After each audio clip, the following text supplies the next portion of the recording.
Hi friends, welcome to my channel Odisha teacher aspirant.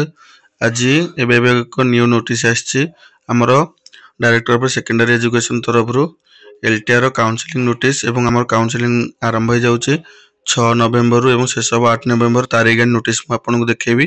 आपन video को शेष पर्यंत देखंतु एवं टेलीग्राम चैनल जॉइन हो जांतु एवं चैनल को सब्सक्राइब कर दियंतु, वीडियो को लाइक कर दियंतु। एलटीआर एवं टीचिंग रिलेटेड जहाँ भी आपण मन अपडेट आसे आपण बहुत जल्दी अपडेट पाई जिवे एवं हमर पूर्व वीडियो मानको मध्ये आपण देखि परिबे एलटीआर रिलेटेड अपडेट को।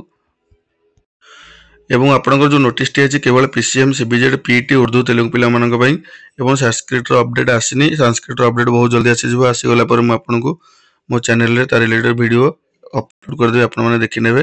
तो वर्तमान म आपन से नोटिस टी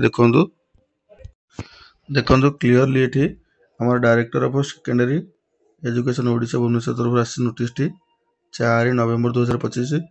नोटिस सब्जेक्ट होची online district choice and school choice filling. को सब्जेक्ट रो नाम TGT PCM TGT CBZ PT Telugu एवं उर्दू टीचर मानक पई। एवं हमर काउंसलिंग प्रक्रिया आरंभ हो जिवो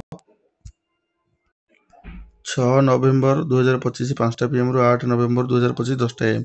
एवं हमर डिस्ट्रिक्ट एलोकेशन आसी जिवो 8/11/2025 एवं डिस्ट्रिक्ट एलोकेशन आसी गला पर 8/11/2025 6 पीएम रु 10/11/2025 1 पीएम रे हमर स्कूल एलोकेशन पय आसी जो नोटिस।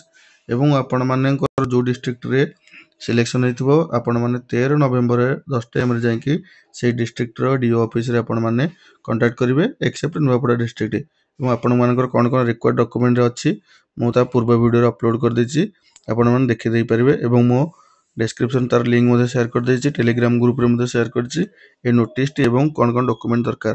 तो आपण माने सेठी जॉइन हो जांतु एवं चैनल को सब्सक्राइब कर दियंतु, वीडियो को लाइक कर दियंतु। धन्यवाद।